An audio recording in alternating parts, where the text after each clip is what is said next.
Texas. I'm your host, Hunter Sowards. Thanks for joining us this Wednesday on this episode of Nac Edition. Here's some of the stories we're following in the Nac Edition newsroom. New near you. Nacogdoches has been recognized by the National Arbor Day Foundation, and they need your help. We'll let you know how you can get involved. And closing soon, a local runaway slave art exposition has illustrated by local SFA students is finishing their last week of display soon. Stay tuned to hear all the details. An important Planned Parenthood bill was blocked yesterday in the House of Representatives. We bring you exclusive information from that ruling and what it means for the future.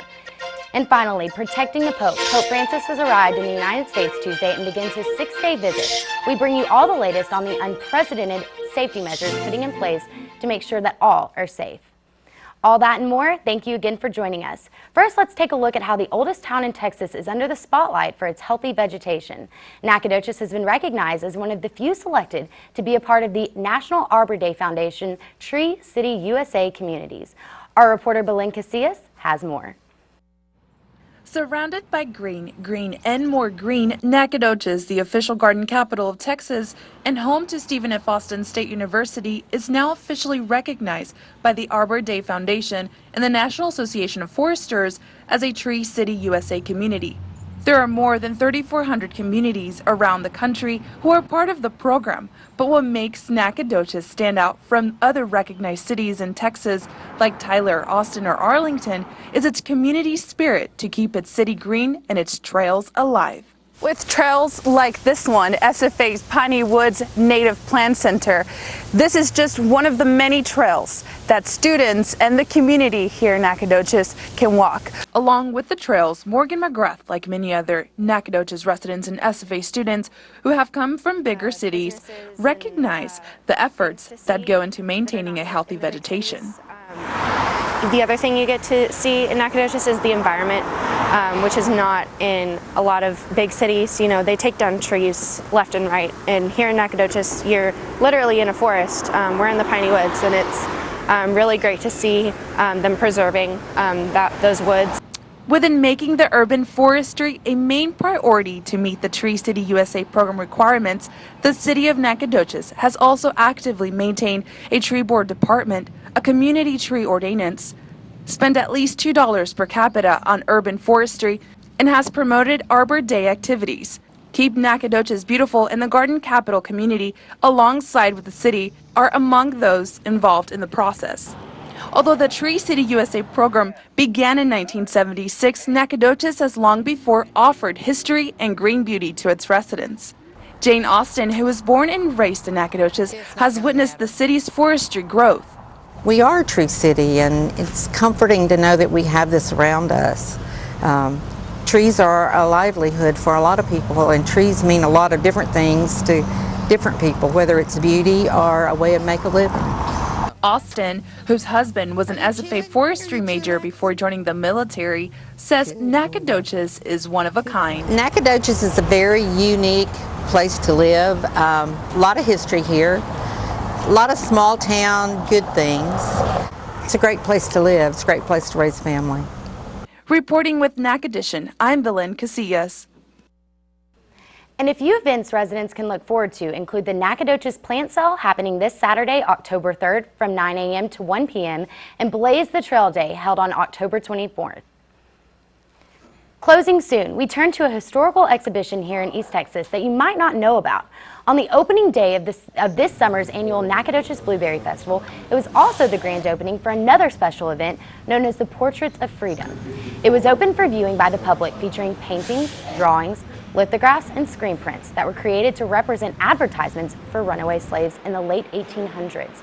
Now, the gallery featured the art from not only SFA students, but also those from TCU, Lamar University, and this public event offers the community a fun and fascinating way to learn about the history of runaway slaves and what they endured during the 18th century. Many families from all over Texas were in attendance.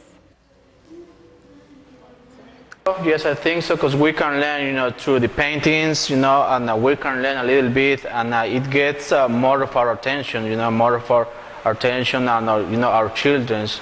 So I would invite everybody to come out here and check on this exhibition, because the children they can learn a lot from looking at all of these amazing paintings. Now that was Jorge Garcia, who brought his 11-year-old son to view the artwork and learn about the rich history in an exciting new way. Sadly, the special will be closing soon, so the gallery has been open since June 13th, but it will see its last day in service this Friday at the historical Nacogdoches Train Depot. It will be open from 11 a.m. to 2 p.m. Admission is free. And now an update on an important decision made this week. The House voted on 2 bills concerning Planned Parenthood. On a vote of 54 to 42, Senate Democrats blocked a Republican-backed bill Tuesday that would have banned abortions after 20 weeks of pregnancy. 60 votes were needed to advance the measure. The vote came just 2 days before Pope Francis delivers a historic speech to a joint session of Congress. It also came during a broader debate on Capitol Hill about whether to strip federal funding for Planned Parenthood. Pope, he has wrapped up his historic trip to Cuba, and now we take a look at what's next for him as he arrives in the U.S. We'll bring you the details of how the most intense security plan in the world has been put in place to ensure the safety of everyone involved. CNN reporter Chris Welch has more. Pope Francis's first official trip to the U.S. has begun. The Pope will have an official meeting with President Obama at the White House tomorrow.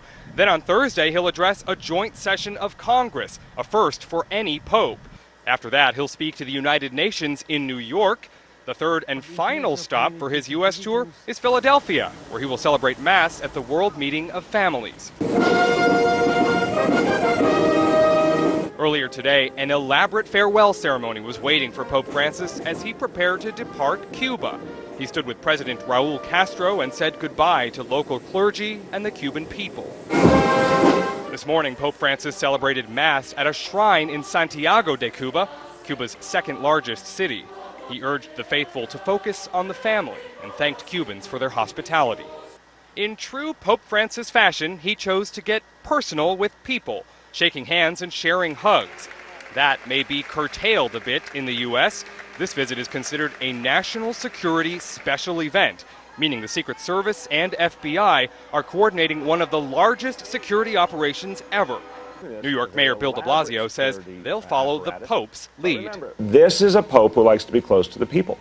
And God bless him for that. That's who he is, and that's part of why he's beloved all over the world. So we'll provide the security, but we're also going to recognize that he calls the shots. As I like to say, he answers to a higher authority.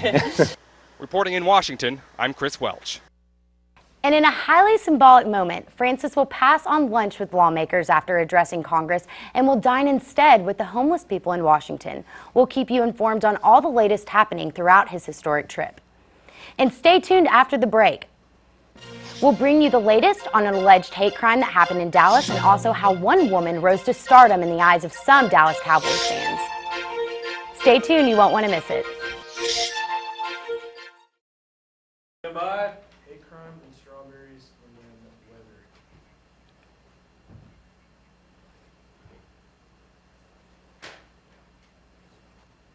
Welcome back to this episode of SFA Nac Edition. We turn now to a story of a man beaten with a baseball bat in Dallas. The moments leading up to the attack captured by a security camera. Now Dallas police are investigating the beating as a possible hate crime. JD Miles has the story.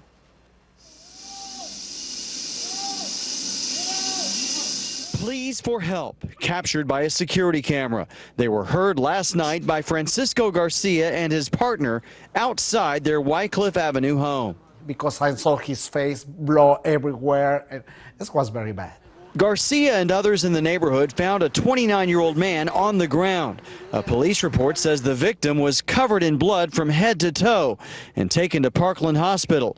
During an interview with police there, the victim, who was intoxicated, told them he had just left the annual Gay Pride Parade and was walking on Wycliffe when he was hit in the back of the head with a baseball bat and dragged into a vehicle. He says 4 men shouted anti-gay slurs while going through his pockets. Garcia's home security camera recorded a dark-colored pickup truck driving by his house and making a U-turn seconds before he heard the screams for help. Garcia tried to comfort the victim until help arrived. And I told him, I said, you know what, don't worry about it. We called the police already. Don't worry about it. Don't talk. Don't say nothing, okay? Everything is okay. The victim suffered a possible skull fracture, but is talking to police. He believes he was targeted because he's gay. And now we turn to how a Dallas Cowboys fan is scoring big thanks to her Cowboys-themed chocolate-covered strawberries. On the side, after she lost her job, what started as a small side hobby has grown into something bigger. The business really boomed when she decorated them in Dallas Cowboys colors and posted the results on a Facebook foodie group. Now she's getting orders from as far away as Hawaii. Burns has a new full-time job, but she's hoping to open a bakery in the future. And speaking of NFL football, after the break, we turn to meteorologist Michael Ryder to tell us what we can expect for game day weather. Stay with us.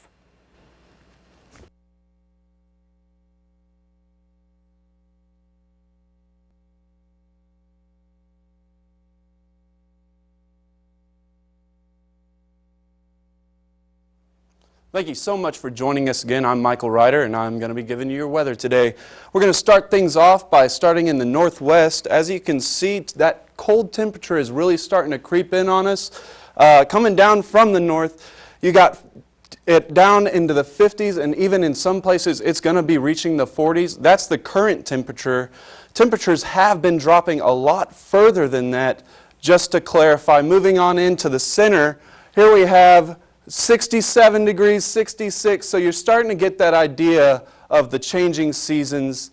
Nothing too extreme at this point, but I want to let it be known that last night's low here in Nacogdoches was 61, so you can really expect those temperatures to gradually start dropping more and more.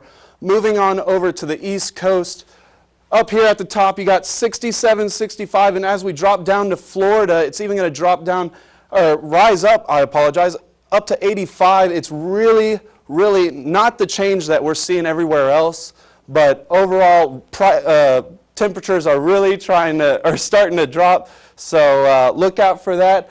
We're going to move on over to our weekly forecast, and as you can see, today we have a high of 91 with a low of 65. Don't expect any precipitation this week. There's chances, but I'm not calling it. Tomorrow we got a high of 91 and a low of 67. Friday we got a high of 91 as well. In fact, there's a lot of highs of 91 this week. Just as a general rule of thumb, Sunday is going to be a little bit of a rebel and jump down to 89 with a low of 65. So keep that in mind. Our calendar of events is pretty poppin' this weekend. On Thursday, the SFA volleyball team will be taking on Nichols at the Shelton Gym at 6:30. And then on Friday, we have the 26th annual Hog Wild. This is actually a weekend-long event that's going to be going on through Friday through Saturday. It's going to be a motorcycle rally, $20 admissions, and the camping comes free. Also on Friday, we have Crime Stoppers' annual catfish cookout. It's going to be a catfish fry benefiting the Nac Crime Stoppers. That's going to be starting at 5 p.m. and closing at 7 p.m. Now, Saturday is going to be a real busy day.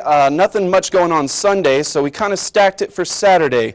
All right, first thing in the morning, we got Jack's Give Back Sports Day Out. This is going to be a free recreational event for people with disabilities and family and friends. That's going to be at 8 a.m. and that will be shutting down at 4 p.m. Now, along with every Saturday, we have the Farmers Market, which will be opening up at 8 a.m. and closing at 12. Be sure to go out there, grab yourself a pie, some food, have a nice weekend. Later in that day, we do have SFA volleyball facing off with McNeese State at the Shelton Gym at 1 o'clock. So keep that on your calendars and make sure that's locked down. And don't forget to end your day Saturday at the Bonita Dance Hall. That's going to be with Danny Merrill at 8 o'clock p.m. So make sure you're there.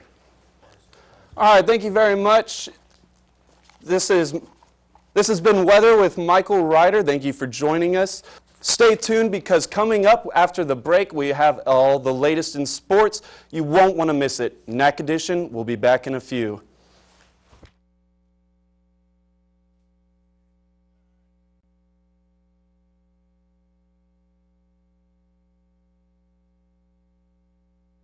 All right, welcome back to Nac Edition. I am Drew Hastings with this week's sports report. To begin, let's get caught up on everything that happened this weekend in the Piney Woods. Let's turn now to what was unfortunately another loss for the SFA Lumberjack football teams. The Jacks are sitting at an 0-3 record heading into this weekend's matchup against Abilene Christian. And let's take a look at some of the weekend's action against McNeese State. Coming up first, here you can see a long run after a Zach Conk fumble. McNeese State ran that one back, and there you can see Hunter Taylor connecting with Aaron Thomas. The 12-yard line, then the following play, QB back up, a 14-yard touchdown pass to Aaron Thomas. Braxton Beard, all right. Daniel Sims from McNeese State retaliated by passing to David Bush for a 22-yard touchdown, tying the game up also just before halftime. Cowboys backup QB Grant Ashton threw a 5-yard touchdown pass to Shelby Hunter, giving McNeese State a 7-point lead at halftime with neither team scoring in the third quarter. The final score of the drive occurred against McNeese State when Daniel Sims ran for a 76-yard touchdown run. The Lumberjacks tried to make a comeback in the end, but ran out of time with the final score being 28-14 as the Lumberjacks fall to an 0-3 record so far. So this upcoming weekend, the Jacks head northwest to take on Abilene Christian Wildcats, who are predicted to finish 8th in the Southland Conference. Starting quarterback Zach Conk has also been cleared to play after missing the majority of the game against McNeese last weekend due to a knee injury. Now, let's take it up a notch and get the recap on some of your professional Texas teams from Houston and Dallas. Our sports correspondent, Christopher Sanchez, has got the breakdown, what happened this weekend and what's in store for October. The Texans were in North Carolina this past Sunday, and boy did they have a heck of a time trying to stop Cam Newton and the Panthers' offense. Houston would put points on the board first with a field goal, but it was Newton's 25-yard throw to Ted Ginn Jr. that was the first touchdown of the game. Touchdown! Ted Ginn Jr. Newton threw an interception to Raheem Moore late in the second quarter down near his end zone. Raheem attempted to take the ball back to the end zone, but ended up fumbling. Luckily, Texans recovered. The football covered by the Texans. Texans would find pay dirt with a 7-yard touchdown throw from Ryan Mallett to Garrett Graham to tie it up 10-10 in the third. Pulled in. Did he come down? It is ruled a touchdown to Garrett Graham. But Ken showed his athleticism with this run that ended in a somersault into the end zone with a minute left in the third quarter. In the fourth, Texans try to rally, but Mallett is picked off, and the Panthers soon capitalize with another long touchdown by Cam Newton. To the end zone. Touchdown. Down but not out, Mallett makes this dash for the end zone, bringing a new hope to the Texans sidelines with this touchdown run. But the Texans would ultimately lose, falling to the Panthers 24-17. The other Texas football team, the Dallas Cowboys, headed to Philadelphia, where they faced off against league rivals the Eagles. At the end of the first, Romo connects with this short pass that just barely comes short of a touchdown. Escobar, does he get in there? And even after the challenge, the Cowboys would have to settle for a 3-0 field goal. I don't know about that. Well, they would review it because of the coach's challenge, but they say negatory. The Cowboys' defense was in full effect as DeMarcus Lawrence, number 90, takes down the running back here. Ways, man, he's an eye bag. Why did you go there? Cowboys' defense remains strong, as you can see the blocked punt that is taken to the house for 6. Oh, there's a ton of hurt on that punt. This touchdown seemed bittersweet, as this happened to Romo soon after. Romo takes a hit in the backfield, and an injury that plagued him from previous seasons looms its weary head. Is a left collarbone injury, same one that he broke in 2010. The Cowboys owner Jerry Jones did not look happy, but the Cowboys had to still play on. With Romo down, the defense had to step up, here picking off Bradford in the end zone. Bad decision, one of many bad decisions by the quarterback today. But not to count the Eagles out, Bradford connects with this one, and ooh, what a sexy move that was. After that sexiness, the Eagles would have to settle for a field goal. Into the sidelines in the fourth, Tony Romo in a sling, broken collarbone. Slip-ups from the Eagles and the strong Cowboy defense led the Cowboys to a 20-10 win in Week 2. And the Cowboys, a huge victory, 20-10, even though it looks like they are going to lose Tony Romo. And now for some Texas baseball news, where the Rangers take on the Seattle Mariners this past Sunday. For Kyle Seager, who smokes one to right off Derek Holland, 2-run score, and Seattle has a 4-2 lead.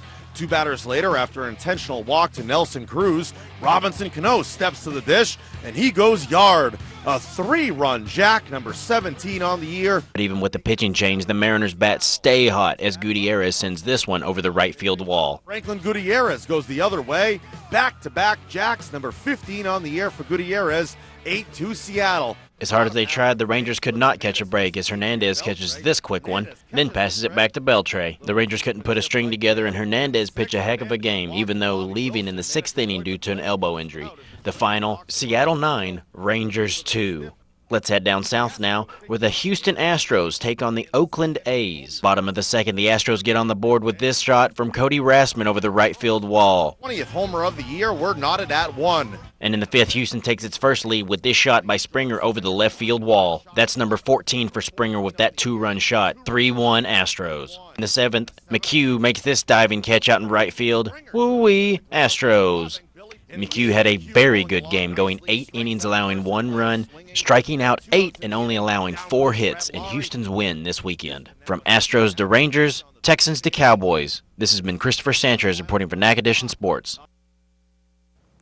The Rangers head to Oakland today for a 3-game series where they look to extend their division lead from 2 games over the Houston Astros to 5 games for another playoff berth.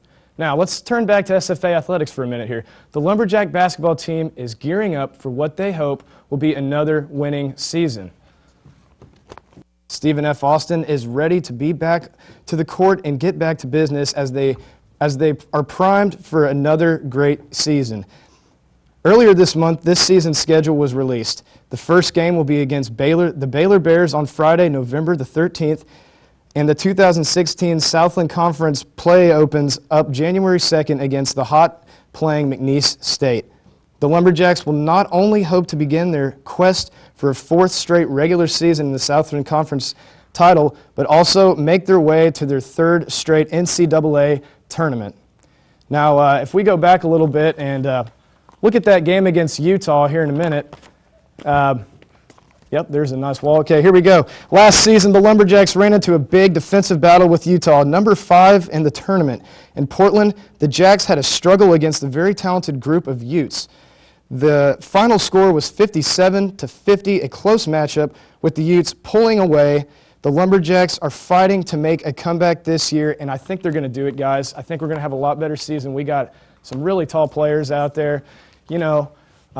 So we're going to see how this season goes. Hunter, what do you got for us next here? Well, I think this is something everyone needs to see. And again, Drew, thanks for that sports update. Before we sign off for the evening, take a look at the newest tour guide at our Ellen Trout Zoo in Lufkin. The zoo added a new member to its endangered species family on August 20th. The first baby jaguar since 1996 was born and made his first appearance to the public on September 19th. Baby Ballum weighed just 1.6 pounds when he was born. Your trusty tour guide Peacock would love to show you around the zoo, and his first stop was to see Baby Ballum. Make your way to Ellen Trout Zoo in Lufkin to catch a glimpse of Baby Ballum and all the other fun animals that live with him. Have you ever been to the... No, I have not, and I plan on going soon. You want to go with me? Heck yeah, it's in Lufkin. Okay. It's right across the Angelina River, not too far away, so I think we have to. I've been a few times when I was little. The peacock's been there forever, so. I remember my first encounter with the peacock, and... Something everyone needs to see. You'll never forget it. And thanks so much for joining us here. It's been a great episode of Nac Edition. Thanks for tuning in. I'm Hunter Sowards. We'll see you next time.